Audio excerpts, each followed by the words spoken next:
सभी को प्रणाम। हम योग विषय के ऊपर चर्चा कर रहे हैं। पतंजलि योग सूत्र के द्वारा आज स्वामी रामदेव ने भी एक प्रकार से विश्व स्तर में आज योग का उत्सव मनाया जाता है। योग के ऊपर बहुत लोगों ने बहुत प्रकार के बात कही है। शास्त्रों के विषयों के ऊपर हम किसी विषय के ऊपर चर्चा तो नहीं कर सकते, क्योंकि योग एक बहुत बड़ा समुद्र है।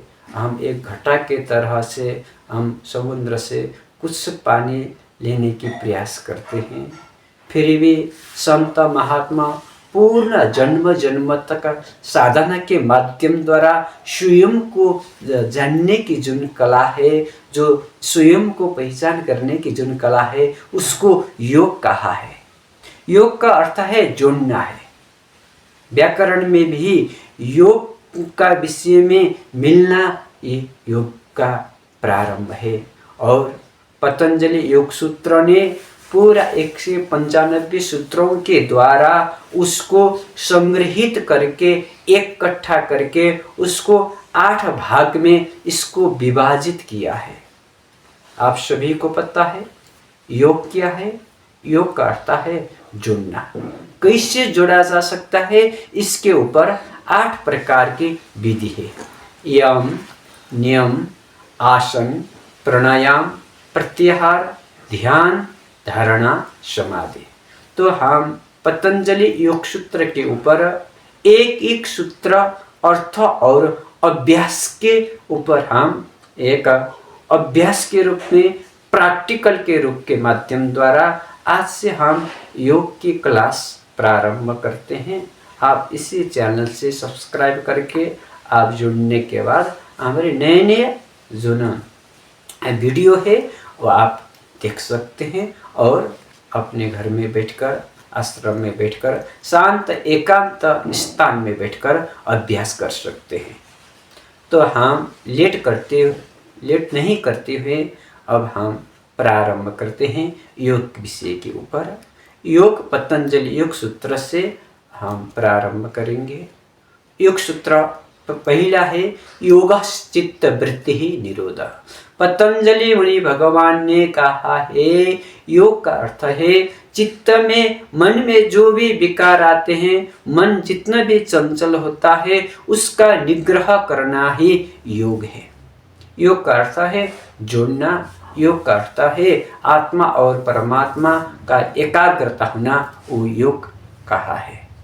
तो चित्त की जितना भी वृत्तियां होती है वो संसार की वासनाओं के कारण, इच्छा के कारण होता है। जहाँ से इच्छा प्रकट होता है वहाँ दुख प्रकट होता है। इच्छा है दुख का कारण है, इसलिए इच्छा मन में होता है। इसलिए शास्त्रों में कहा है मन एव मनुष्याणां कारणम बंध मोक्षयो। मन ही बंधन का कारण है, मन ही मोक्ष का कारण है। मन ने माना ये मेरा है, ये बंधन है। मन ने न मम, ये मेरा नहीं है। जो वृत्ति होता है ये मोक्ष का कारण है। जैसे हम आंख बंद करके माला लेके बैठते हैं, ध्यान में बैठते हैं, तो उस समय बहुत ज्यादा मन में विचारों की संग्रहित होता है, विचार और अधिक आने लगता है। किसी लोगों ने तो बोलते हैं जब भी गुरुजी ध्यान के लिए हम बैठ जाते हैं मन में बहुत प्रकार के विकार, मन में बहुत प्रकार के विचार चलते हैं। मन को कैसे कंट्रोल किया जाए, इसके ऊपर प्रारंभ से ही बताया है कि योगस् चित्त वृत्ति निरोध। चित्त वृत्ति को निरोध करने के लिए पतंजलि योग सूत्र में अष्टांग नियम बताया है। 195 सूत्र से इसको निर्धारित किया है। 4 पाद में इसका विभाजित है। यम, नियम, आसन, प्राणायाम, प्रत्याहार, ध्यान, धारणा, समाधि। ये क्या है? समाधि तक सबसे योग्य, सबसे ऊंची अवस्था है समाधि की अवस्था। समाधि मतलब आत्मा और परमात्मा होकर भी ध्यान से धारणा में जाने के बाद जो पद प्राप्त होती है उसका नाम है समाधि। तो हम प्रथम विषय के ऊपर चर्चा करते हैं। योगः चित्तः वृत्तिः निरोधः। चित्त के ऊपर जितना भी प्रकार के वृत्ति है, वो वृत्ति को निरोध करने के लिए प्रथम सूत्र है यमः। आप सभी पतंजलि योग सूत्र पुस्तक लेके इस जो पाठ है उसमें शरीक हो सकते हैं। तो यम का मतलब है, पहले रहना है यमः। यम में क्या आता है? यम अहिंसा, अस्तेय, ब्रह्मचर्य, अपरिग्रह, ये यम है। अहिंसा, किसी प्रकार का भी हिंसा नहीं करना।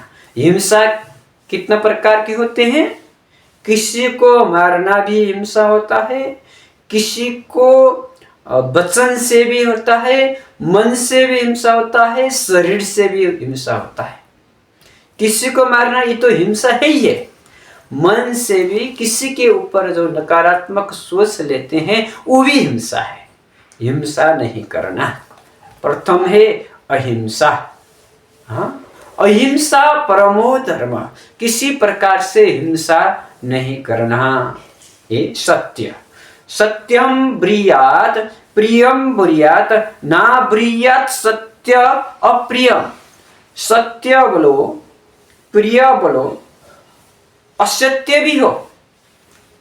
असत्य बोलने में मीठा लगता है, लेकिन उसके पीछे बहुत सारा झूठ होता है, इसलिए सत्य बोलना एक अंग है। अस्तेय, अपने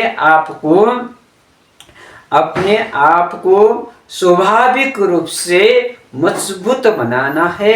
ब्रह्मचर्य, ब्रह्मचर्य में रहना है। और अपरिग्रह, संग्रह नहीं करना है।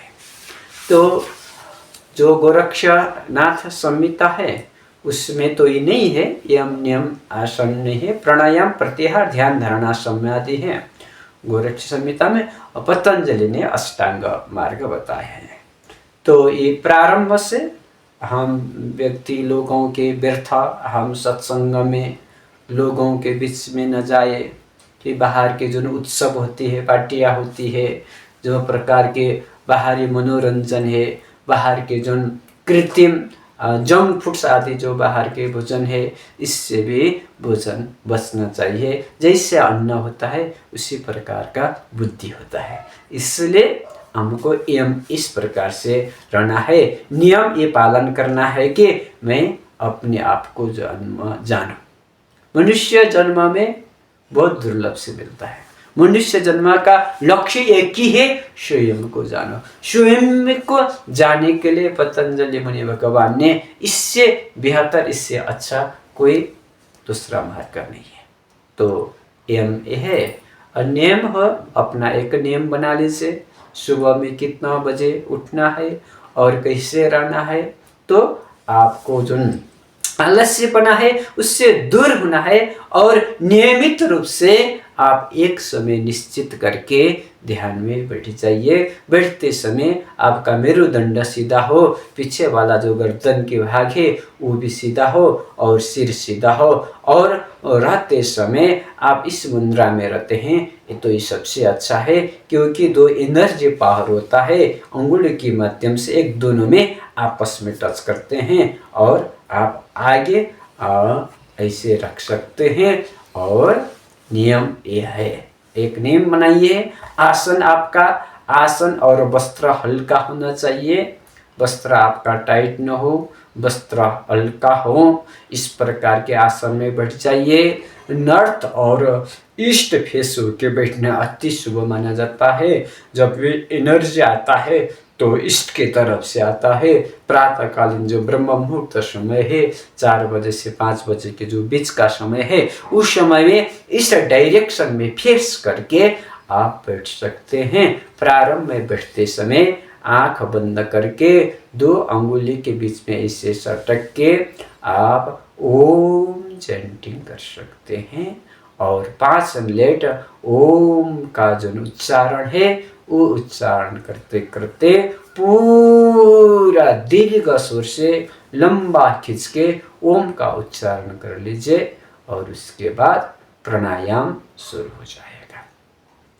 तो आज के जो प्रसंग है प्रथम सूत्र से हम एक भूमिका के ऊपर प्रारंभ कर रहे हैं।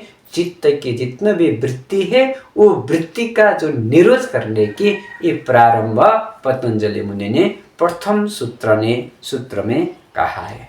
तो हम नेक्स्ट जो एपिसोड है उस वीडियो में आगे वाला पतंजलि प्रथम सूत्र वाला आज कहा है, आने वाला दिन में द्वितीय सूत्र से फिर उसके ऊपर व्याख्या करने के बाद हम चर्चा करेंगे। यहाँ सब योगियों का, विद्यार्थियों का इस वीडियो में हार्दिक नमन।